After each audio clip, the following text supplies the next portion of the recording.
Well, very many people have been questioning me to obviously coming through and we do what we call a combined 11. But, sometimes there are things that are really obvious that you feel like it's written all over the wall and there might be no reason obviously doing it. But I decided obviously coming through and really give you this combined 11 and he really pick who is who and obviously see what your thoughts are. And our rules that govern this combined 11. Whichever player is injured is out of the team and whoever player is doubtful is out of the team. So it's a Sunday. Good morning. This is the Rokani Media Football and the United Matters channel. So it's really gonna run on two channels. So you obviously coming through and redo it. I'm gonna upload it on the Rokani Media Football, and those for the United Matters channel obviously get it onto the comment section, right? And it's a Sunday. And we thank God for the gift of life. The Muslims, Barakallahu Fikum. Now, let's obviously start it off with the system. It's a 4-3-3 system that we're going to be using into this encounter to see who is really getting into this team of Man United versus Arsenal combined 11. That is really very much one-sided according to me. And we start off with the goalkeeper. Man United has Onana. Onana is going to hit to keep 9 clean sheets. David is going to hit to keep 15. And if at all he keeps a clean sheet today, we'll take it to 16. And if at all he keeps 2 clean sheets in the remaining 2 games that Arsenal said to play, he would have gone ahead to keep how many? 17, equaling those of David De Gea that he kept when he obviously lifted what we call the Golden Glove last season. He's tied onto Aaron Ramsdale. Remember, even Aaron Ramsdale last season had 15 clean sheets in that goal of Arsenal. So he has the most clean sheets and he has been really brilliant. He has gone hit transform the Arsenal plays, and I would have come out and really put Onana into a competition with him. But guys, Onana is gonna hit to do very many mistakes this season. He's a very good goalkeeper. He's second to the goalkeeper of Luton Town for really making the most number of saves, but that shows you how bad his central defense is. And for a goalkeeper who plays for a big team like Man United, you should be known for clean sheets, not saves. That means Arsenal has a better central defense that is going to hit to shoot the goalkeeper, and the goalkeeper only comes in through when need is required. So for that, I obviously go with this man in goal, and he is the most clean sheeted goalkeeper in the league. He goes by the names of David Raya. Right? David Raya. We go to the right back.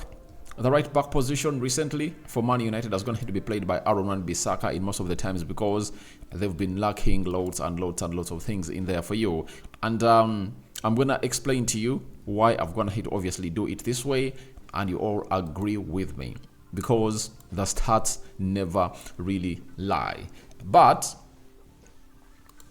then there is no way obviously to talk or put Aaron Wan-Bissaka and Benjamin White in the same statement, because Benjamin White has been really consistent. 4 goals and 4 assists into the Premier League. And I tell you, he's going to contend for one of the best right backs in the league.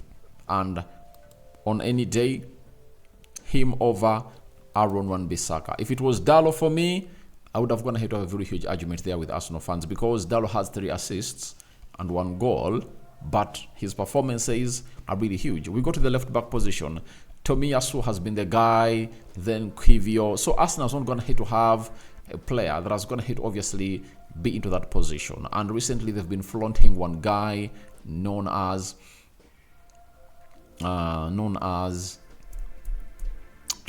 and Tomiyasu is injured. You talk about Kivio, Zinchenko, Julian Timber, all those have been really average. But I think I should balance it up with the Diogo Dalot, because Diogo Dalot has been playing as a left back in the recent games and is going to hit to be performing very well into that ilk as a left back. So I go with Diogo Dalot onto the left back position of this combined 11, because he balances the two very, very well. Because I thought that if I put him on the right back, we are going to lose out on Benjamin White. Yet Benjamin White has been really a solid player, and his performances this season needed to be rewarded. On to the central defense. Manchester United is having only one. They don't have any fully fit defender. Right-sided center back, Manchester United has been playing with Casemiro. And Casemiro and Saliba, obviously, no right-sided center back in the Premier League can dislodge Saliba in any combined 11. So, I go with this man, Saliba, onto the right back. Left back, John Evans look like he's 50-50 pace. Lisandro Martinez hasn't gone ahead to feature. He's expected to be on the bench. So, it's John Evans versus Gabriel Magalhaes. I tell you, on any day, I go with Gabriel Magalhaes. And if Lisandro Martinez had gone ahead to have a very good season, like he had that season, there is no way Gabriel Magalhaes dislodges him. But right now, current form, Gabriel Magalhaes dislodges this guy. And let's go to the midfield. Arsenal have been having Declan Rice at the helm. Pat has just wanted to play against Chelsea, Tottenham Hotspur, and Bournemouth, 3 games. So I'm not going to really consider him into this game because we're having players that are going to be playing here for a very long time, and I'm going to go in for Declan Rice. Declan Rice over who? Oh my God, Manchester United really looks porous, you know. I go with Declan Rice in the stadium area. That is it. Then we go to the number 8. It was first played by Kai Havertz. Now Kai Havertz no longer plays there. It is being played by Declan Rice, but Declan Rice is going to take in what we call the number 6 role for this team. And which Arsenal player is going to verse Kobe Mainoo? I don't see any. So I go in here and really put in Kobe Mainoo. I know some of you really argue it's supposed to be Partey and Declan Rice, but I tell you, let's be considerate. From November, Kobe Mainoo has been consistent till now. He has gone ahead to play 20 plus Premier League games this season, you know, and he has been excellent, let's all admit. So, you can't tell me that Partey can go into this team. So, you think that we should put Partey in the stadium area for the 3 games that we're going to play? I don't want to take away Declan Rice flowers from him. I give Declan Rice the stadium area. And I obviously get in the man himself, known as... Oh, there is this battle. I hadn't even really noticed it. Bruno Fernandes versus Martin Odegaard. When you look at the stats this season of these two, looks like Bruno is really having better stats, you get. And when you look at Odegaard this season, Odegaard has 8 goals and 8 assists. Bruno Fernandes has 10 goals and 7 assists, meaning that Bruno has 17 goal involvements and Odegaard has 16 goal involvements. But I tell you, this is a given. Hate him or love him, on any day, I go with the Arsenal captain as my number 10. To me, he's the best number 10 in the world. I support Man United.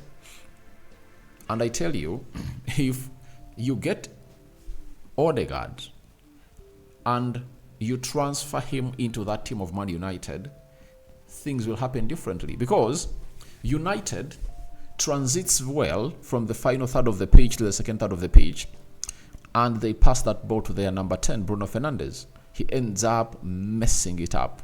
He messes it up, you get? And when you look at the players that United are really having, like Rasmus Højlund, because Rasmus Højlund is a better number 9 than any of the number 9s at Arsenal, he makes good runs.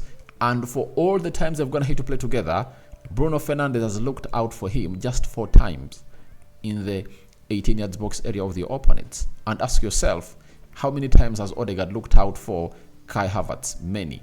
You get? Jesus, many. Nketiah, many.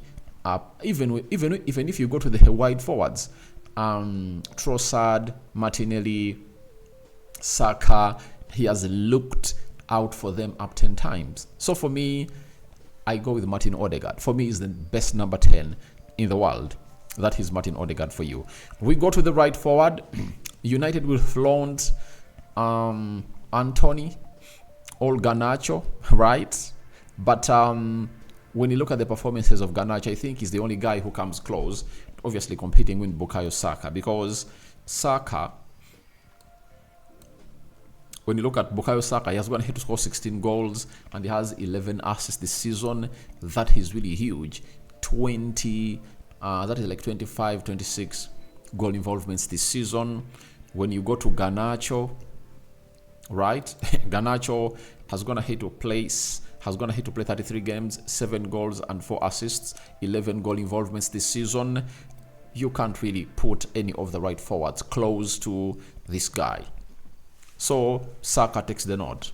Saka takes the nod as the right forward into this team. Now, when you look at the left forwards of Arsenal, they're really having plenty of those that have gone ahead to compete this season, Martinelli and Trossard, but Trossard has gone ahead to edge Martinelli. And Trossard has 11 Premier League goals and 1 assist. Marcus Rashford, who is back and is expected to start into this game of Man United versus Arsenal, has, I think, 7 goals and some. But there is no way. I told you this is very easy.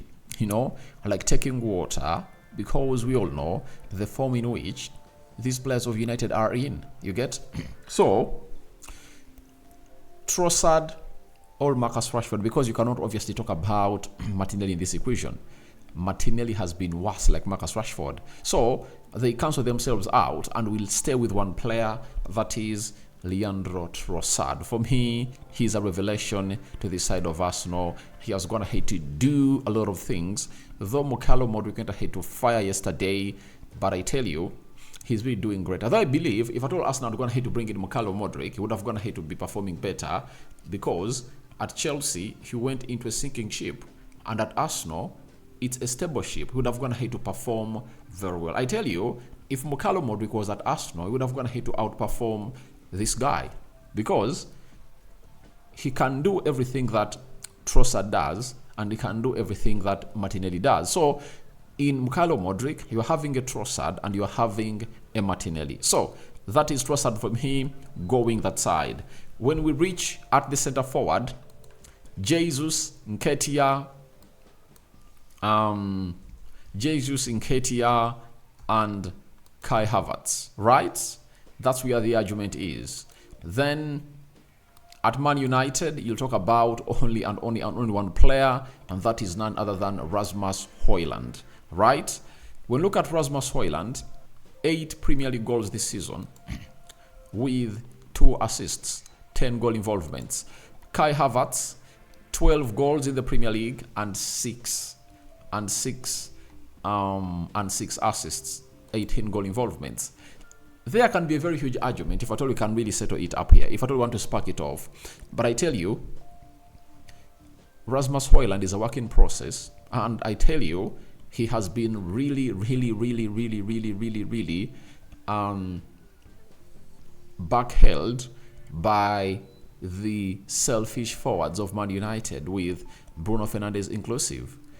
If this guy was being fed in, he would have gone ahead to hit 20 goals this season in the Premier League, because he hasn't been fed in. To show you that he has not gone ahead to be fed in a lot, out of the 8 goals, I think only 2 have gone ahead to come in through as assists from Man United players. That is it. But the rest have been balls that has gone ahead to win as secondary balls. That is Rasmus Højlund for you. I know it is the same thing for Kai Havertz, but I think for Kai Havertz, he has gone ahead to really get in chances and assists, and most of his goals have been assists. Look at the game of Brighton, it was an assist. Look at the goal of Tottenham Hotspur, an assist against Brighton at Emirates. Most of the goals Kai Havertz is going to score have been assists. But for this guy, they have not been assists, So I go with this guy to lead the line. That is Kai Havertz in there for you. So that is my combined 11. When you look at it, it is having only 2 players of Man United, that is Dalot and Kobe Mainoo, And Arsenal has David Raya, White, Saliba, Gabriel Magalhaes, Declan Rice, Odegaard, Saka, Kai Havertz, and Trossard. It's a 9-2 split. I've never gone ahead to do such combined 11 guys. Never. Even when I was really doing Spurs had Pedro Porro, they had Metasa, they had Song Hyun-myun. I think they had like 3 players, but Man United is going to have only 2. We go to the managers, Ten Hag versus Mikel Arteta. That is very obvious. It's a no-brainer that it's Mikel Arteta over the man himself, that is Erik Ten Hag. I call upon for your reactions into the comment section below about this Combined 11, and see you in our next videos, because it's really gonna be an action-packed day today. May the living to God bless you abundantly.